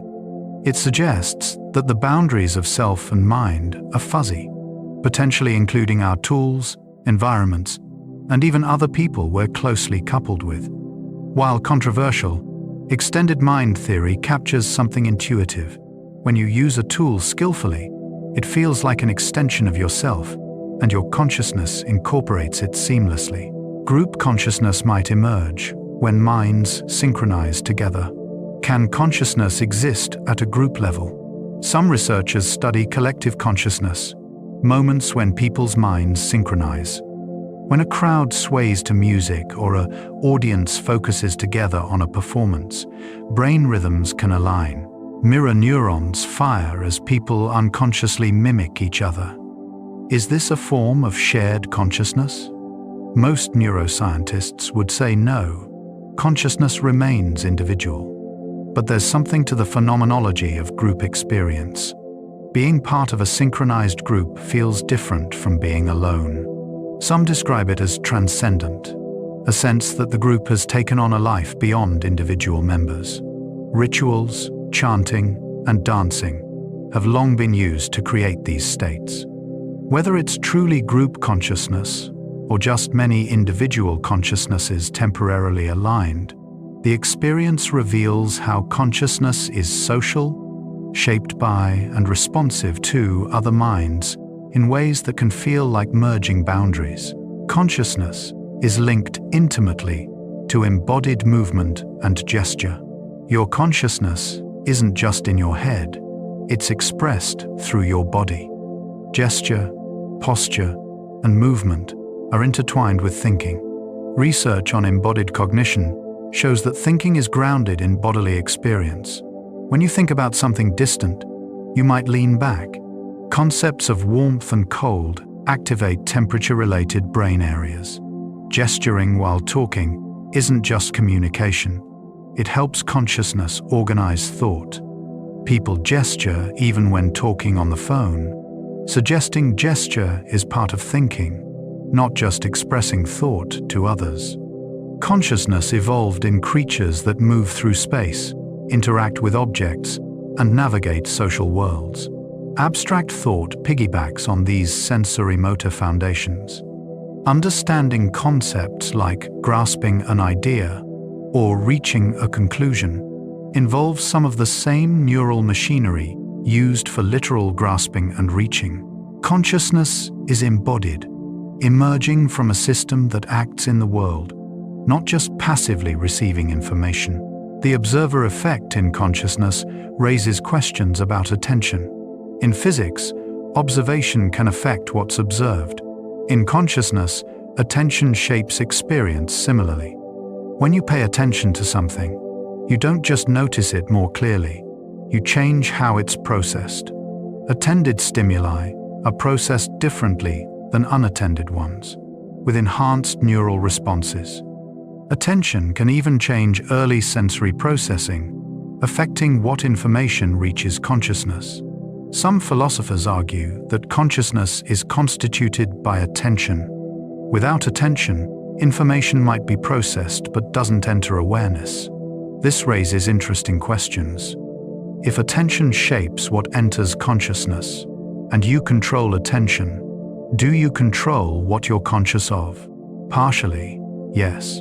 You can direct attention deliberately, but attention is also captured automatically by salient stimuli. Consciousness emerges from the interplay between voluntary and involuntary attention, between what you choose to focus on and what forces itself into awareness. Consciousness requires a balance between integration and differentiation. Neuroscientist Giulio Tononi's integrated information theory proposes that consciousness requires both integration and differentiation. Integration means information is unified, bound together into coherent experience. Differentiation means the system can be in many different possible states, providing richness and complexity. A system with only integration but no differentiation would be unified but simple, always in the same state. A system with only differentiation but no integration would be complex but fragmentary, many separate processes with no unity. Consciousness requires both, a unified experience that can take vastly many different forms. The theory quantifies this as integrated information, measured by phi. Higher phi means richer consciousness. The human brain, with its intricate connectivity and vast number of possible states, has high phi. Simple systems, or highly regular systems, have low phi. This framework provides a mathematical approach to consciousness, though many details remain debated and difficult to test empirically. Artificial consciousness remains theoretical but increasingly discussed. Could machines become conscious? This question moves from science fiction toward real possibility as AI advances. Most current AI systems, sophisticated as they are, lack consciousness. They process information and generate outputs, but probably have no inner experience. But what would it take for artificial consciousness? Some think biological neurons are required, making machine consciousness impossible. Others believe consciousness depends on information processing structure, not biological substrate. If consciousness is about integrated information, or global broadcasting or computational organization, machines could potentially achieve it. The challenge is, we don't know what consciousness requires. We can't even reliably detect consciousness in animals. How would we know if a machine were conscious? It could claim to be conscious, but so could a system programmed to make that claim without any experience. The question of machine consciousness forces us to confront how little we understand our own consciousness and what criteria we'd use to recognize it in something radically different. Consciousness might be substrate independent and transferable eventually. If consciousness depends on organization rather than biological material, it might be substrate independent. In principle, consciousness could run on silicon, quantum computers, or even exotic matter. This raises the possibility of uploading, transferring consciousness from brain to computer. Science fiction explores this frequently, but it faces deep challenges. Even if we could scan every neuron and synapse, would the upload be conscious? Would it be you, or a copy with your memories? These aren't just technical questions, but philosophical ones about identity and consciousness. If consciousness is a pattern of information processing, then maintaining that pattern in a new substrate might preserve consciousness. But subjective experience seems intimately tied to continuity.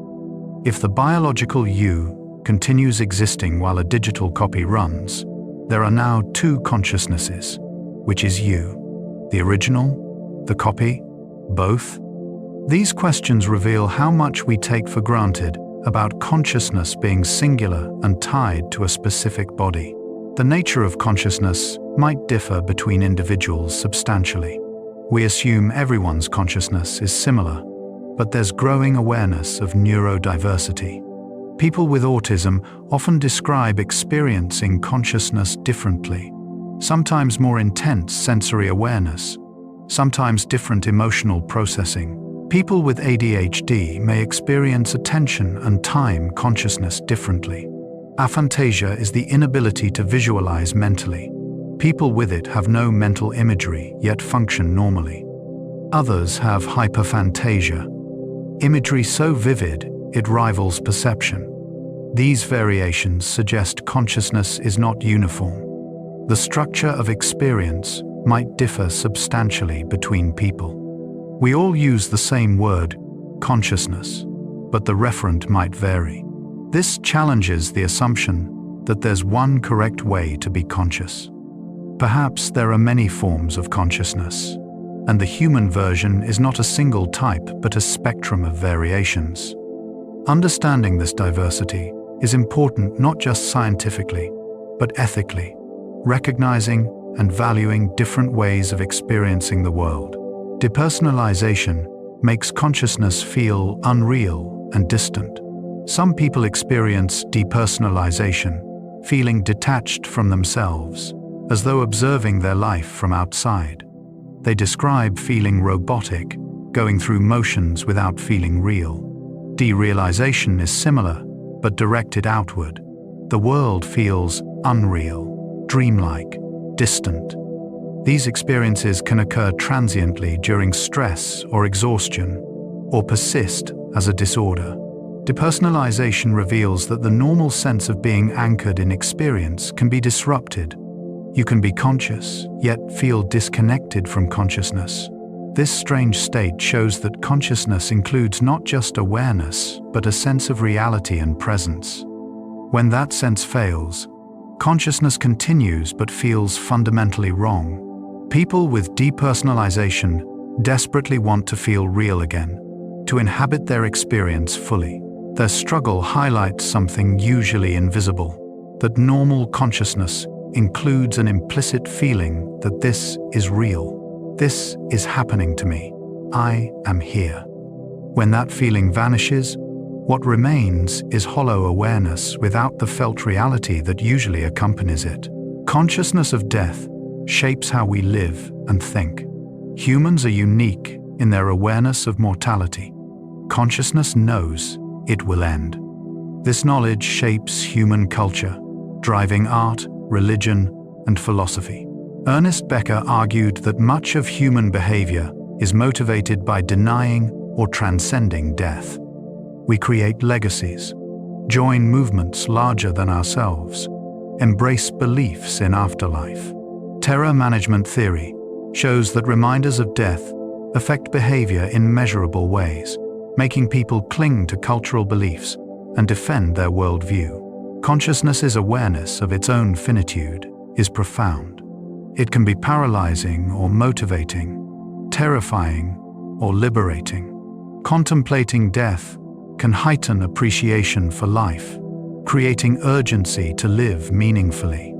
It can also create existential dread, the burden of knowing that everything experienced will eventually end. How consciousness relates to death remains uncertain. Does it simply cease, experience ending like a light switching off, or does it continue in some form, as many spiritual traditions claim? The question remains open, perhaps forever beyond consciousness's ability to answer, while still conscious. Near-death experiences suggest consciousness might exist beyond brain. Some people who come close to death report vivid experiences, traveling through tunnels, seeing deceased loved ones, life reviews, feelings of peace. These near-death experiences are remarkably consistent across cultures. Some interpret them as evidence consciousness survives death. If consciousness can continue when the brain is severely compromised, maybe it's not generated by the brain, but merely filtered through it. Skeptics argue these experiences occur during moments when the brain isn't fully inactive, representing altered states rather than consciousness beyond the brain. Oxygen deprivation, endorphin release, and neurological processes during crisis could explain the experiences.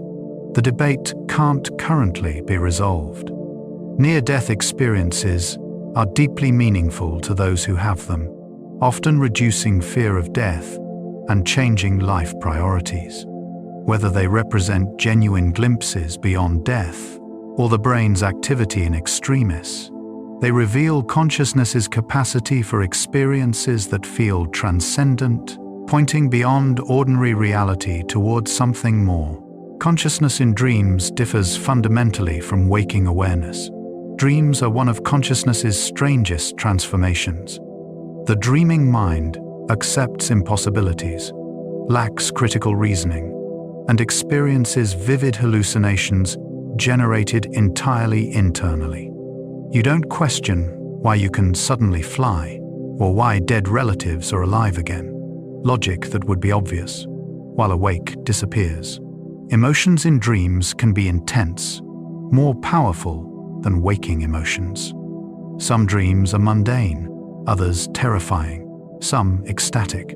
Freud thought dreams revealed unconscious desires. Modern neuroscience views them as processing memories and emotions. During REM sleep, the brain is highly active, but sensory input is blocked and voluntary muscles paralyzed. The sleeping consciousness turns inward, creating its own reality from memories, feelings, and random neural noise. Studying dreams reveals that waking consciousness is one configuration among many possible. The clear, logical, reality-checked awareness you have right now is not inevitable but a particular mode that consciousness adopts when awake and processing external input. Sleep paralysis traps consciousness awake in a paralyzed body. Sometimes, during the transition between sleep and waking, consciousness returns while the body remains paralyzed. This is sleep paralysis, and it can be terrifying. You're awake, aware, but cannot move or speak. Often, it's accompanied by hallucinations, a sense of presence in the room, pressure on the chest, or shadowy figures. These hallucinations arise because REM sleep features, including dream imagery, bleed into waking consciousness. Throughout history, cultures have interpreted sleep paralysis as demons, witches, or supernatural visitation. Modern neuroscience understands it as a timing mismatch, consciousness awakening before the brain has released the muscle paralysis necessary during REM sleep. While frightening, it's harmless and usually brief. Sleep paralysis reveals that consciousness can be dissociated from voluntary movement. Awareness continues, perceiving and feeling, while the body remains locked. It's a reminder that consciousness is generated internally, independent of the body's ability to move. Consciousness seems unified, but might be multiple processes competing. You experience consciousness as unified, one you experiencing one coherent stream. But some theories suggest this unity is an illusion. Instead, multiple processes run in parallel, competing for control. Michael Gazzaniga describes consciousness as a confederation of independent modules, with an interpreter in the left hemisphere, creating narrative unity after the fact. You experience coherence, but underlying it are separate systems for vision, language, emotion, memory, all operating semi-independently. Most of the time, they coordinate smoothly, creating the sense of unity. But sometimes, contradictions emerge, Freudian slips, conflicted feelings, acrasia, where you act against your better judgment. These hints suggest consciousness is more like a democracy, or even a dictatorship of mental processes than a single unified entity. The unity you experience is an achievement, a construction that papers over underlying multiplicity. Understanding this helps explain internal conflict, why you can simultaneously want and not want something, believe, yet doubt. different parts of consciousness may genuinely be in conflict. Culture shapes the content and perhaps the structure of consciousness. Consciousness feels private and individual, but it's deeply shaped by culture. The language you speak, the concepts available, the values emphasized, all structure what and how you think. Some cultures emphasize individual autonomy, others social harmony. These emphases shape self-consciousness, what you notice about yourself, how you describe your inner life. Studies show East Asian and Western subjects differ in attention patterns. Westerners focus more on individual objects, East Asians more on context and relationships. This suggests culture affects perception, not just interpretation. Language especially shapes thought. The Sapir-Whorf hypothesis proposes linguistic relativity, that language structures thought. Strong versions claiming language determines thought are discredited, but weaker versions, suggesting language influences thought, are supported. If your language lacks a word for an emotion, you might experience it less distinctly. Culture provides the concepts, categories, and narratives through which consciousness organizes experience. You don't just inherit a brain, you inherit ways of using that brain. Patterns of attention, thought, and self-understanding shaped by your cultural context. Consciousness can be cultivated through practice and training. Like physical fitness, consciousness can be developed. Meditation trains attention, allowing you to focus longer, notice more clearly, and respond rather than react. Mindfulness practice cultivates awareness of the present moment, reducing tendency to get lost in thoughts. With training, you can become more aware of consciousness itself, observing mental processes that usually operate automatically. Contemplative traditions describe stages of development where consciousness becomes progressively clearer, more stable, and more capacious. Beginners struggle to focus for seconds. Advanced practitioners maintain stable awareness for hours. This isn't just concentration, it's a qualitative change in how consciousness operates. Trained consciousness is less reactive, less identified with passing thoughts and emotions, more spacious. Western psychology is increasingly interested in these practices, seeing them as tools for well-being and flourishing. The plasticity of consciousness means you're not stuck with the quality of awareness you currently have. Through intentional practice, consciousness can be refined and transformed. Psychedelics temporarily dissolve normal conscious structures dramatically. Psychedelic substances like psilocybin, LSD, or DMT can radically alter consciousness. Users report ego dissolution, where the sense of being a separate self vanishes. Boundaries between self and world blur or disappear. Visual perception transforms. Colors intensify. Patterns emerge. Objects breathe and flow. Time distorts or stops. Emotions intensify. For some, the experience is mystical, feeling connected to everything, encountering profound beauty or sacredness. For others, especially in negative experiences, it can be frightening, confronting difficult emotions or thoughts. Neuroscience shows psychedelics disrupt the default mode network, the brain areas maintaining self-representation. They increase entropy, making brain activity less predictable and more complex. Networks that normally don't communicate intensely suddenly do. These changes produce the altered consciousness users report. Research suggests therapeutic potential for depression, anxiety, and addiction.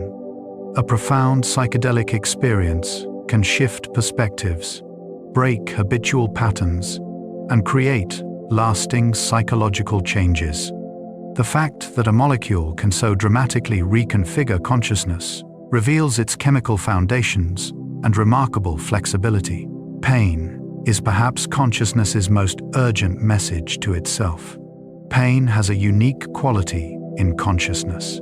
It demands attention, overriding other concerns. Unlike other sensations, pain inherently feels bad. It carries negative valence as a fundamental feature. You cannot be indifferent to your own pain. This makes pain philosophically interesting. It's the clearest case of qualia, the subjective what-it's-likeness of experience.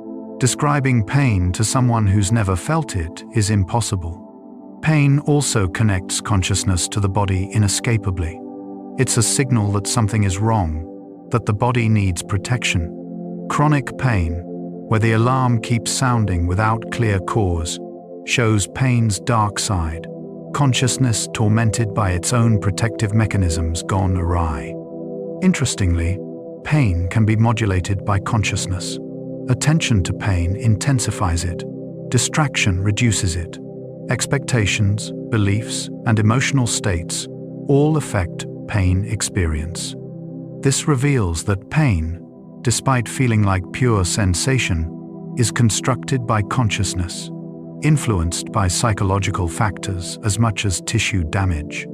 The gate control theory of pain captures this, showing how pain signals are filtered and modulated before reaching consciousness. The predictive brain theory sees consciousness as controlled hallucination. Neuroscientist Anil Seth describes consciousness as controlled hallucination.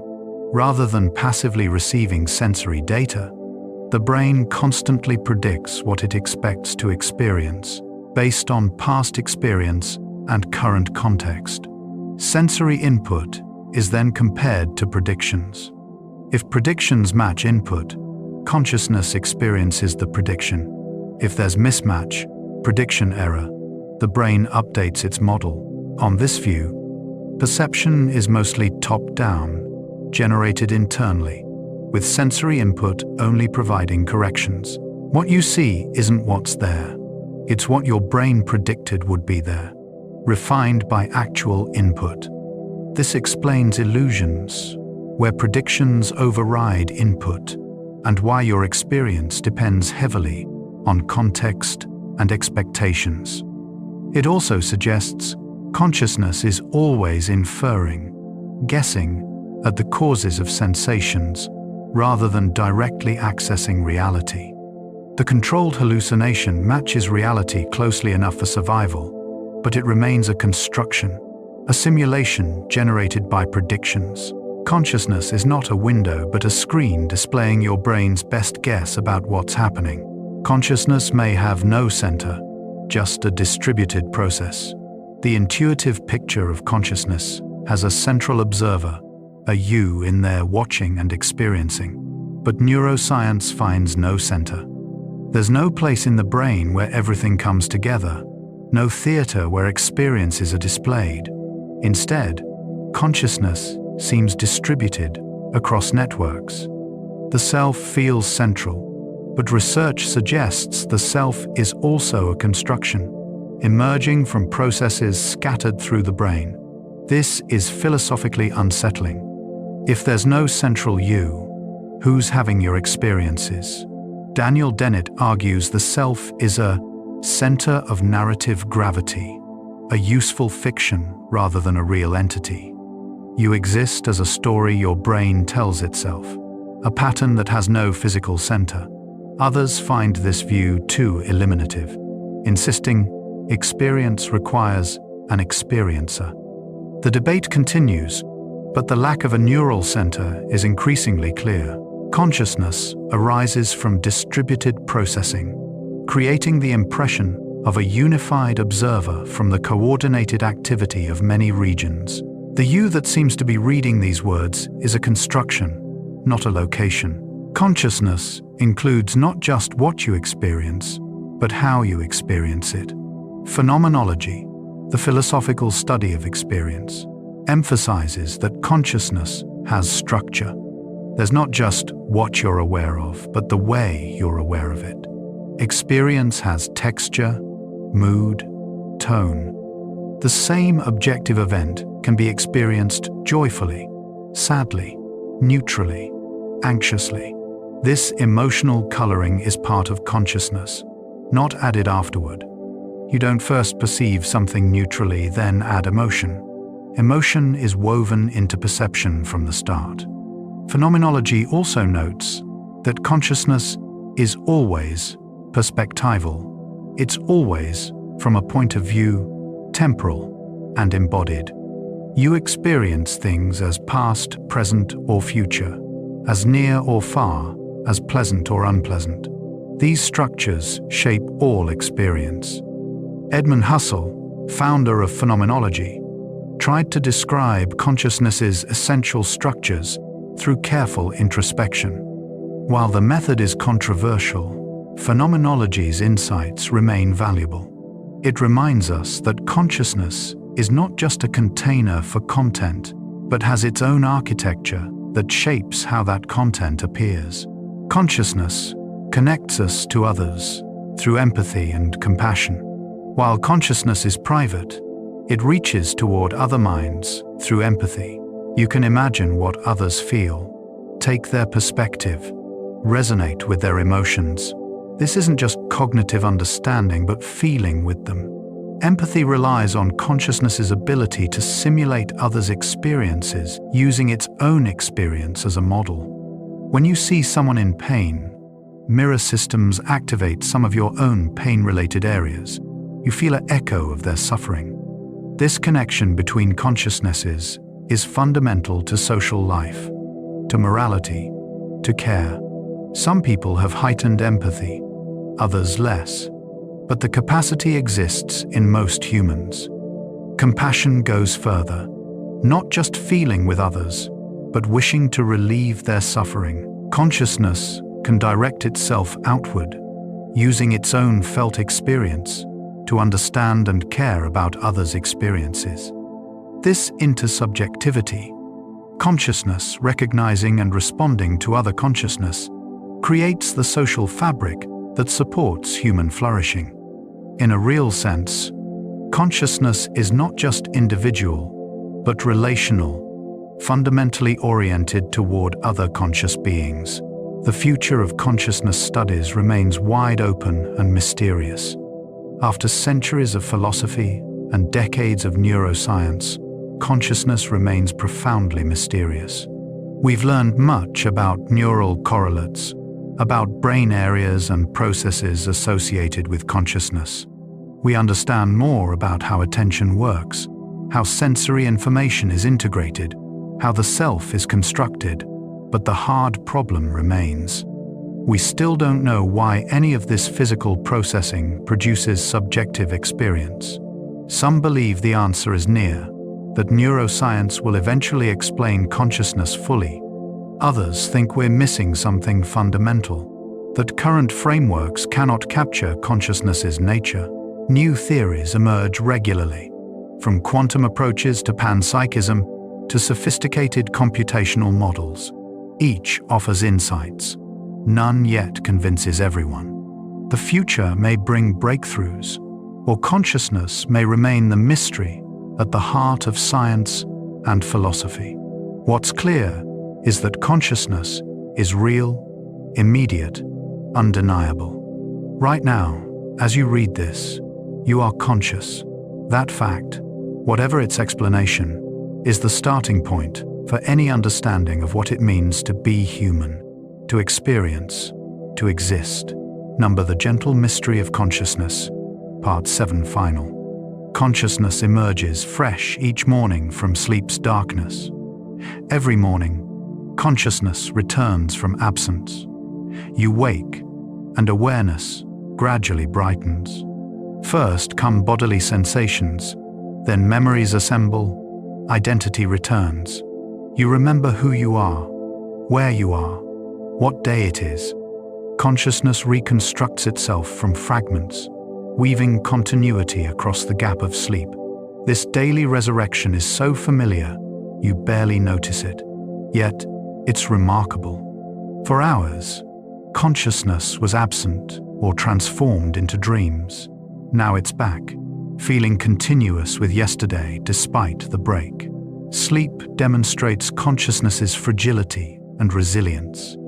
It can vanish completely, yet it returns, stable enough that you remain you. The self that awakens is recognizably the self that fell asleep. Memory creates this continuity, stitching together the disconnected episodes of consciousness across a lifetime of sleep-divided days. Each morning is a small miracle, consciousness emerging again from the darkness, ready to experience another day. Consciousness makes meaning from meaningless matter in motion. At the physical level, your particles interacting according to laws. Electrons flow, chemicals bind, neurons fire.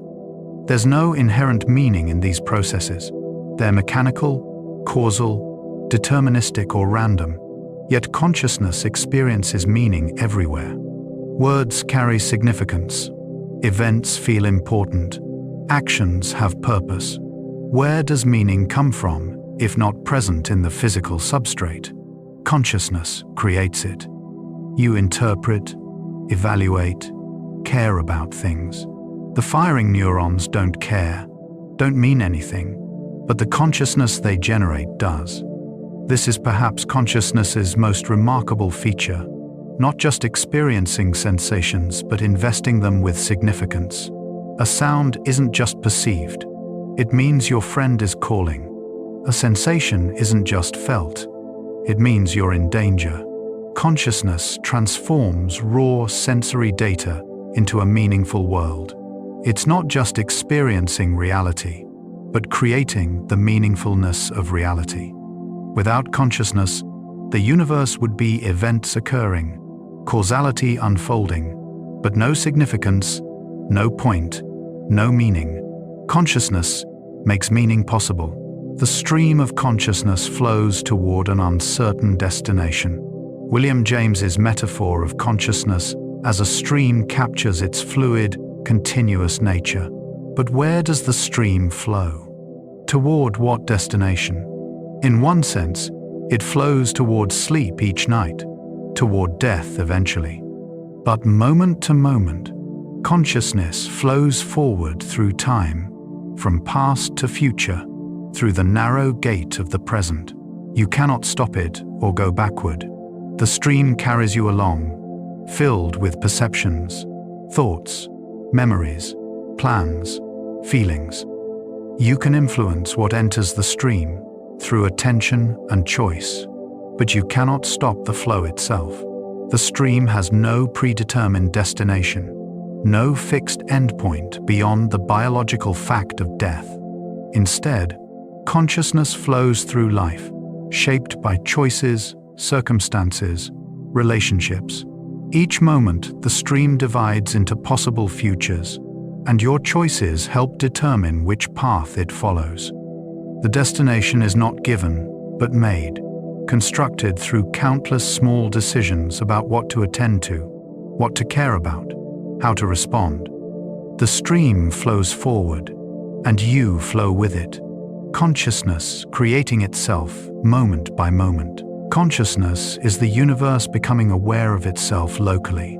Carl Sagan said, "We are the universe's way of knowing itself." Consciousness is matter organized to reflect on its own existence. The atoms in your body were forged in stars, scattered by supernovas, assembled into planets, evolved into life, complexified into brains. Now that matter is aware. It looks outward at stars and realizes they're its origin. It looks inward at neurons and tries to understand itself. Consciousness is the universe developing self-knowledge, locally and partially. You are not separate from the universe observing it from outside. You are part of it, a small region where complexity has become so great that awareness emerges. Through your consciousness, the cosmos sees itself. This perspective is both humbling and elevating. Humbling because you're infinitesimally small in space and time. Elevating because you're the universe's self-awareness. However brief and limited, consciousness is not an accident or afterthought, but perhaps an inevitable development in a complex universe. Matter's potential for self-reflection actualized. Consciousness bridges the objective and subjective utterly. Science deals with objective reality, things measurable and observable by anyone. But consciousness is irreducibly subjective, knowable only from the inside. This creates a unique challenge. How do you study scientifically something only accessible through first-person experience? Consciousness bridges the objective and subjective. It's physically grounded in the brain, objective, yet it consists of subjective experiences, feelings, and qualia that cannot be measured directly. You can correlate brain activity with reported experiences, but the experience itself remains private. This gap between objective and subjective is consciousness's defining feature. It means consciousness occupies a unique place in nature, straddling the world of physical facts and the world of subjective experience. Philosophers debate whether this gap can be closed, whether consciousness can be fully explained objectively, or whether subjectivity is irreducible. Whatever the answer, consciousness forces us to take seriously both the objective physical world and the subjective experiential world, neither reducible to the other. Every moment of consciousness is unique and unrepeatable. Right now, you're having an experience that has never happened before and will never happen again. This exact configuration of thoughts, sensations, emotions, context is unique to this moment. Consciousness is constantly creating unprecedented experiences. Even familiar situations feel slightly different each time, because consciousness changes. You change through experience, aging, learning. The brain is never exactly the same twice. This means each moment of consciousness is precious in its uniqueness. The present moment, however ordinary, is the only time this particular consciousness will exist. Mindfulness traditions emphasize this, encouraging full presence to the unrepeatable now. Western culture often treats moments as means to future ends, always pursuing future satisfaction. But consciousness exists only in the present. The past is memory, the future imagination. Only now is actually experienced. Recognizing each moment's uniqueness can transform how you relate to experience. Not grasping or pushing away, but being present to what is, knowing it will never be again. Consciousness contains multitudes despite feeling singular. Walt Whitman wrote, "I contain multitudes." This captures something true about consciousness. You're not just one thing. You have conflicting desires, multiple perspectives, different moods and modes. The you experiencing flow while playing music is different from the you anxious about work. The you with family differs from the you with strangers. Consciousness includes all these versions, shifting between them contextually.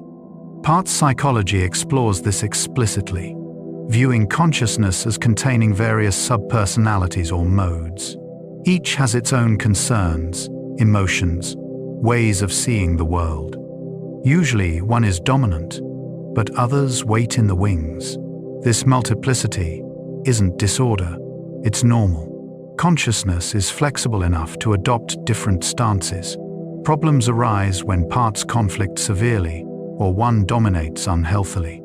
But the basic multiplicity is adaptive, allowing appropriate responses to different situations. Recognizing this can create self-compassion. The part of you that made a mistake isn't all of you. The part struggling isn't your totality. Consciousness is large enough to hold contradictions, spacious enough for multiple perspectives. You are, indeed, multitudes. Consciousness exists in dialogue with unconscious processes always. Consciousness is like an island in a vast ocean of unconscious processing. Most of what your brain does happens outside awareness. Unconscious systems regulate your body, process perceptions, prepare actions, store memories.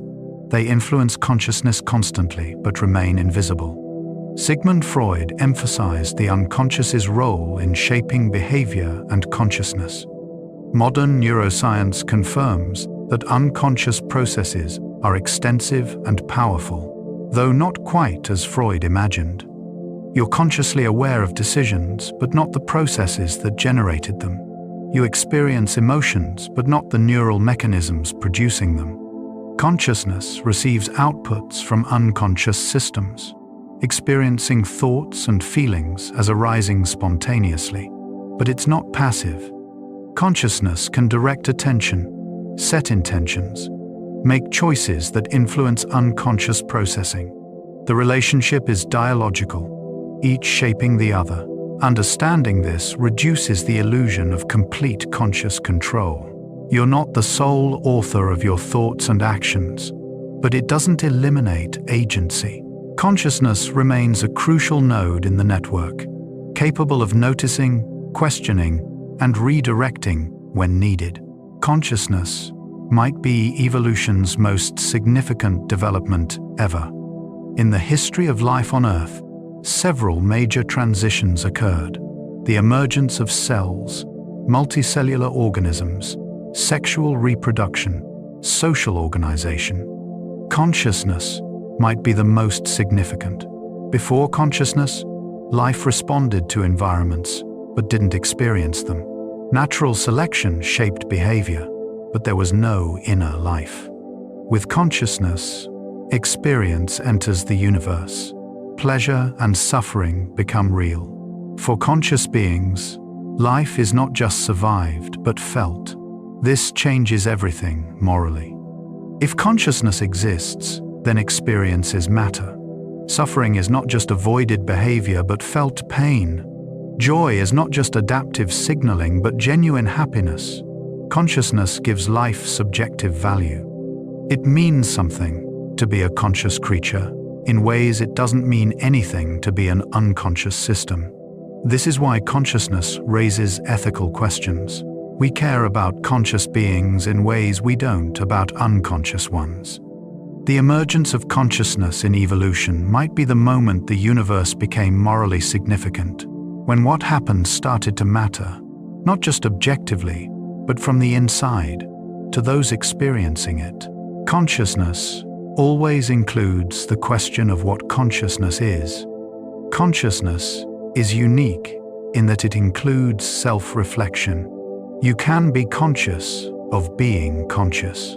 This reflexivity means consciousness always contains, at least potentially, the question of its own nature. Philosophy and science investigate consciousness from outside, through observation and experiment. But you can also investigate from inside through introspection. What is this awareness? Where does it come from? What is it made of? These questions arise within consciousness itself. This creates a strange loop. Consciousness trying to understand consciousness using consciousness. It's both subject and object, the investigator and investigated. Some argue this makes consciousness ultimately mysterious. The eye cannot see itself directly. Consciousness cannot fully grasp itself. Others think reflexivity is key. Only consciousness can truly know consciousness from within.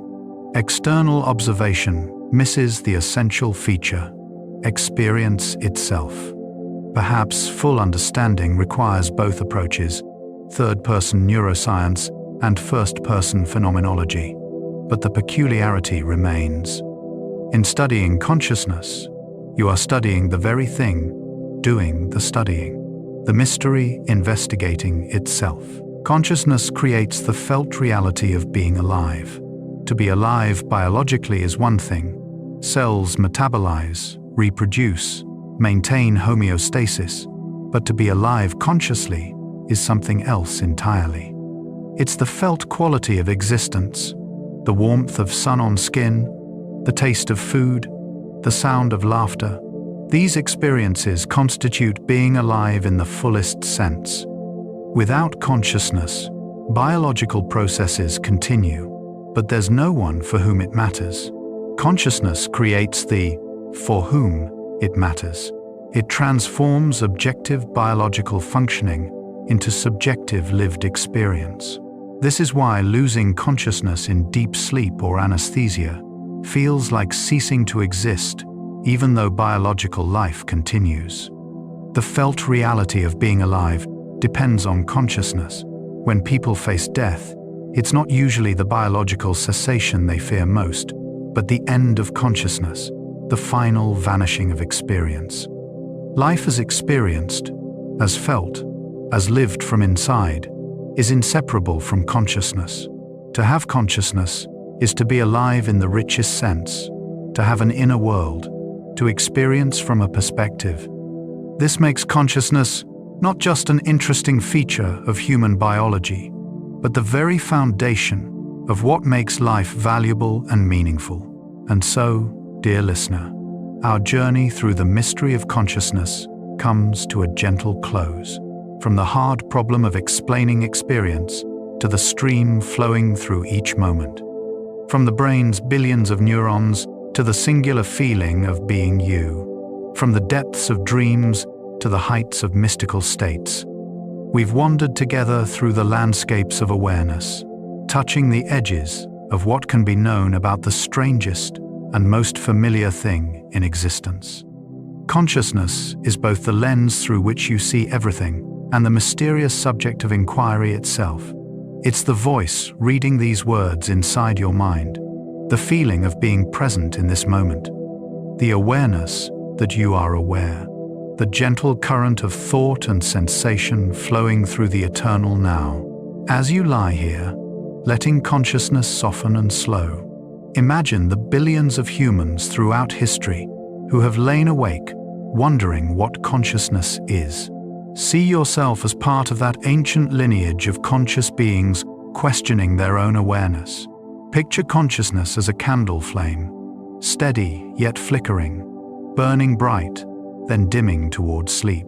Feel the strange miracle of being this particular consciousness, here, now, experiencing this moment that has never been and will never be again. The mystery remains. Perhaps it always will. But consciousness doesn't need to solve itself to be lived, to be experienced, to be cherished.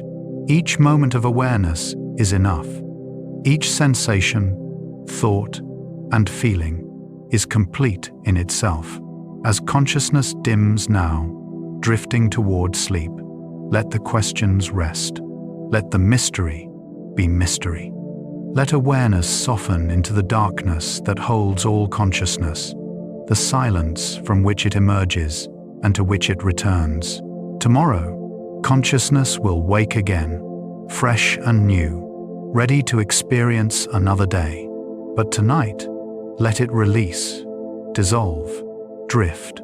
Close your eyes if they're still open. Feel the gentle weight of your body, the slow rhythm of your breath. Let consciousness slip away like water through fingers, gracefully returning to the unknown depths from which it came.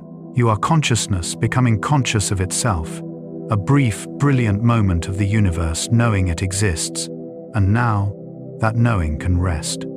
Drift now, softly, peacefully, into the gentle mystery of sleep, into stillness, into the quiet darkness where consciousness dissolves and renews itself each night.